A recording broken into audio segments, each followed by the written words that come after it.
મહત્વના સમાચાર ઉત્તર પ્રદેશના બારાબંકીમાં એક મોટી દુર્ઘટના ઘટી છે। અસ્નેશ્વર મહાદેવ મંદિરમાં કરંટ લાગતા 2 લોકોના મોત નીપજ્યા। આજે શ્રાવણ મહિનાનો સોમવાર અને મોટી સંખ્યામાં ભક્તો ત્યાં પહોંચ્યા હતા અને ભીડ અને ભાગદોડ થતા 40 થી વધુ શ્રદ્ધાળુઓ ઘાયલ પણ થયા છે।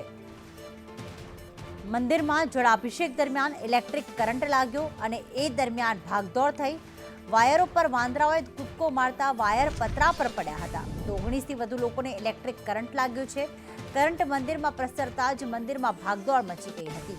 શ્રાવણના સોમવારે મંદિરમાં મોટી સંખ્યામાં ભીડ હતી અને વહેલી સવારે 2 વાગ્યાની આ ઘટના છે કે જ્યારે મોટી સંખ્યામાં શ્રદ્ધાળુઓ હતા અને બીજી તરફ જે ઇલેક્ટ્રિક વાયરો હતા તેમાં વાંદરાઓએ કૂદકો મારતા તે પતરા પર પડ્યા અને પતરા પરથી આખો કરંટ જે છે મંદિરમાં પસાર થયો હતો। કરંટ આવતા જ મંદિરમાં ભાગદોડ મચી ગઈ હતી જેમાં 40 થી વધુ શ્રદ્ધાળુઓ જે છે તે ઘાયલ થયા છે।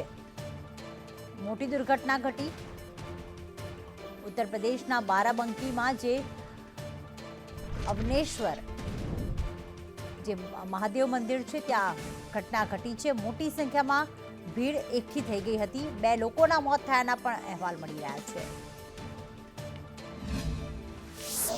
इसमें एक बिजली की तार है जिसपे कुछ बंदे यहाँ पे बस से कूद गए, बिजली की तार टूटने हो गया, वो शेड पर गया, शेड में कुछ करंट आ गया जिसकी वजह से करीब 19 मिनट इलेक्ट्रिक शॉक हुआ जो PCHC हैदरगढ़ और स्टेशन ले जाएगा। वो की स्थिति गंभीर है जिसको जिला अस्पताल में किया गया। बाकी सभी लोगों के लिए सामान्य हम लोग हैं और किसान साहब तो उनको धीरे धीरे जैसे जैसे ठीक होने में डिस्चार्ज किया और यहाँ पर कानून व्यवस्था की स्थिति सामान्य है।